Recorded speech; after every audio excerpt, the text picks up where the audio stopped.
This video might get us banned. This will be the most provocative video we ever do. Yes. If you don't see us again, we are not suicidal. I have a sound mind. We love life. I love to live. Technically, this channel has actually been banned and shadow banned a couple times with the circumcision videos. Oh, and this is probably spicier than that. Yeah. And also in some other platforms outside of YouTube, the home birth one even got us into trouble. So this is definitely going to get us into trouble. Okay. But we're going to talk about natural immunity and vaccines and why our children, we have so far decided not to vaccinate.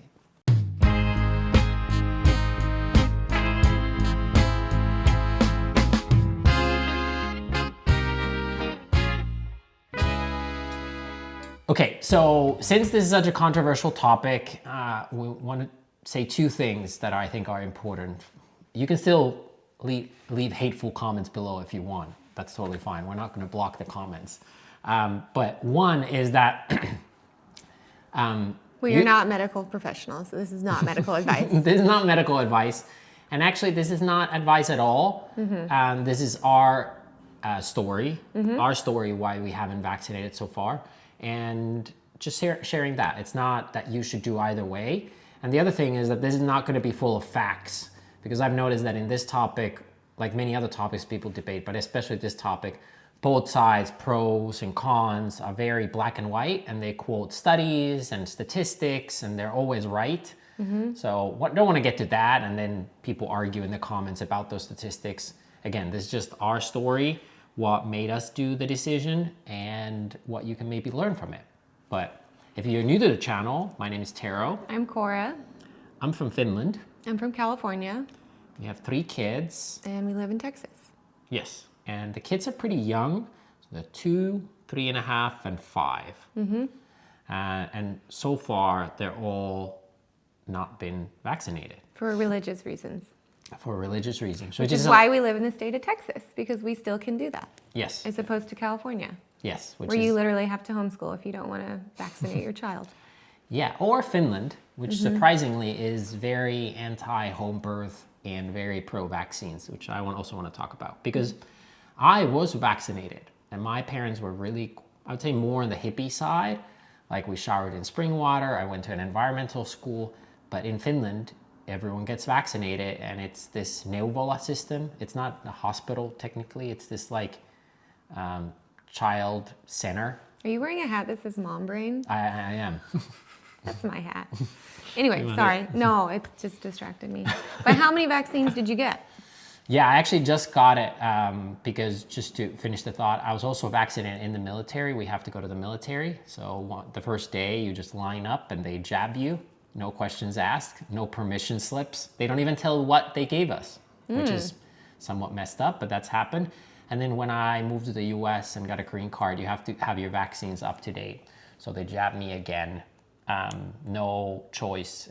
And so if I wanted to live here with my children, I had to get a tetanus shot. So I've been vaccinated, and I looked at the vaccine chart, and it was like 9 vaccines during the first 18 years. Wow. Which by comparison, there's now 77, 76 that they require before the age of 18. Yes. So we were both vaccinated, but I think back then in the 80s, it was a much different number.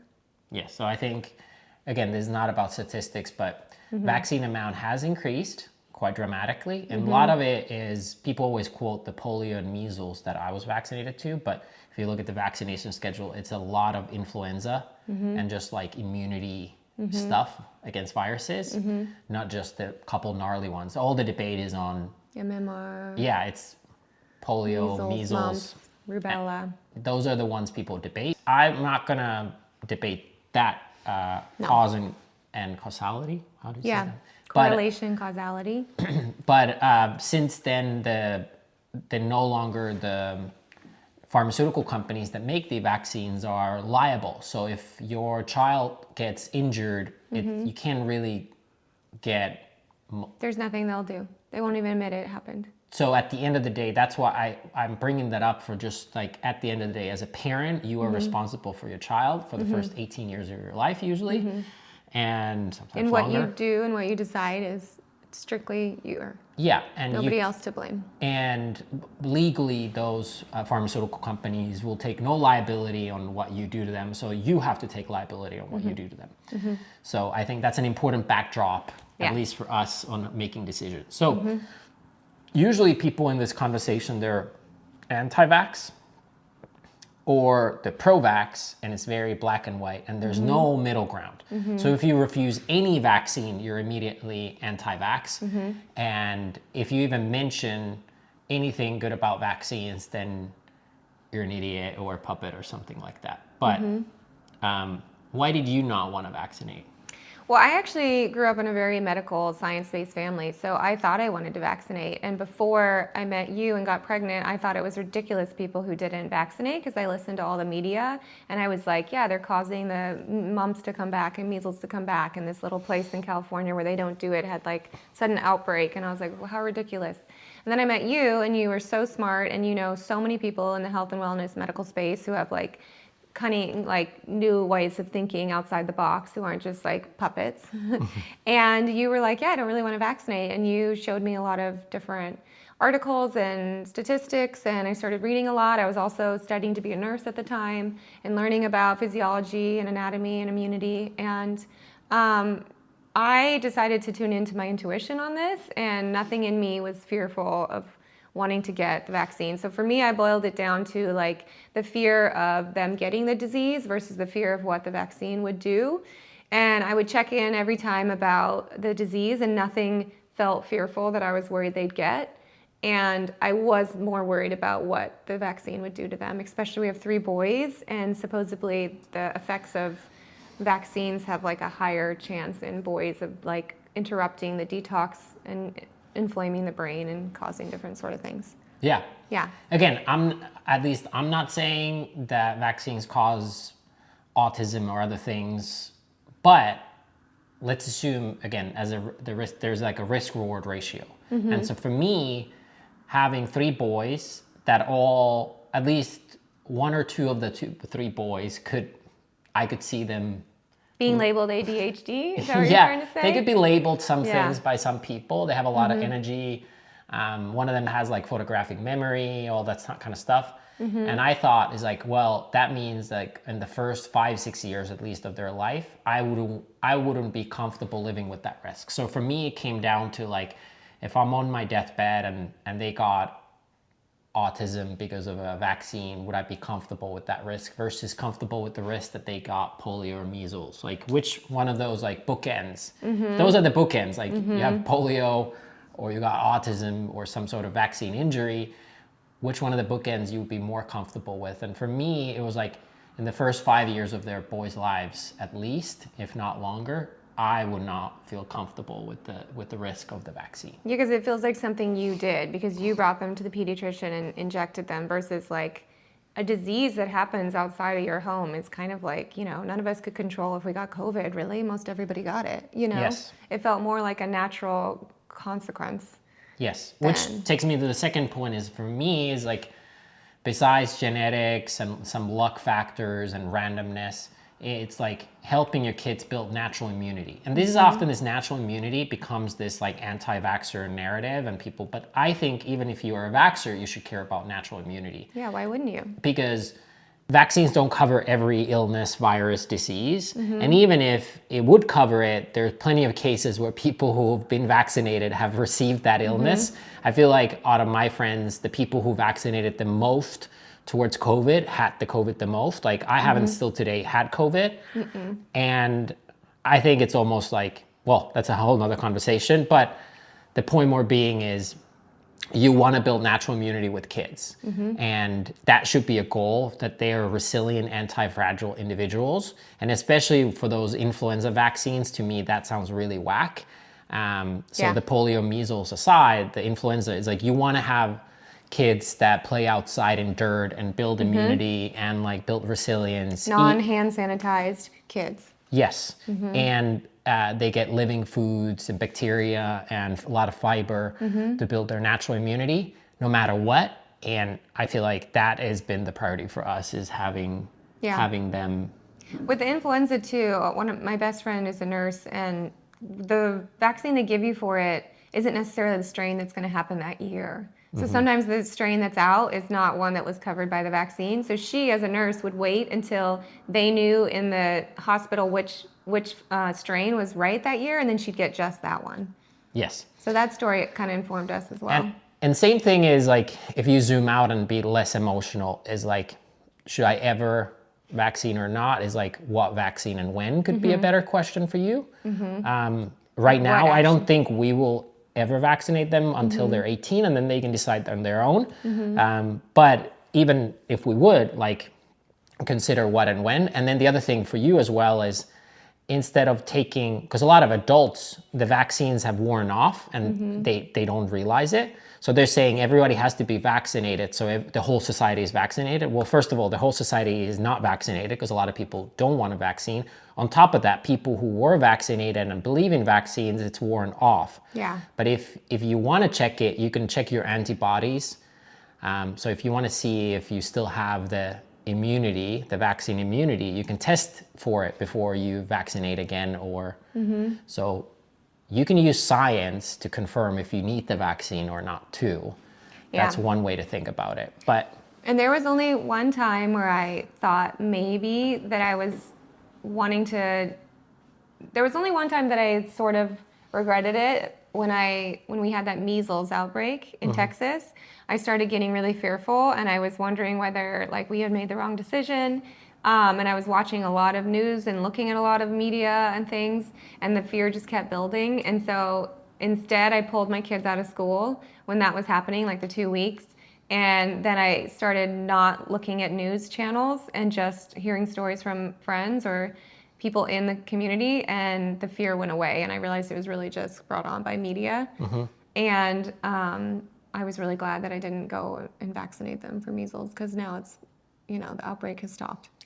And if you're thinking of making a decision to vaccinate or not, my recommendation, which is ironic, is not to listen to other people so much. I notice by being curious about this topic, but not like religious either way, is like asking people, other parents, when they say you have to vaccinate or you never vaccinate, it's like, oh, how come? A lot of people have no clue. Because I've noticed that in the US, this is a very politically charged topic. And both sides, they just absorb the party line, the collective opinion without thinking about it much. And I was shocked of how well-educated Ivy League people had done like literally no research before vaccinating their children. Yeah. And it's such a cliche, like, do your research. But like, I think you should probably like think about it a little bit, look both sides, what both sides might be wrong and right about, to make your own decision, and knowing, again, the risk-reward ratio there. Yeah, I think it's about not outsourcing your decision to somebody else and checking in with yourself. Because Tero had been the one who was like, let's not vaccinate. And then when I checked in with my intuition, it also felt very certain that that was the right thing for us. Yes. Anyway, I know that's politically charged, people get very sensitive. And if you disagree with our decision, feel free to leave a comment. We're not going to censor it or anything, but we wanted to share our story, why we haven't done it. It was one of the main motivations to live in Texas too, because you can have that freedom of choice.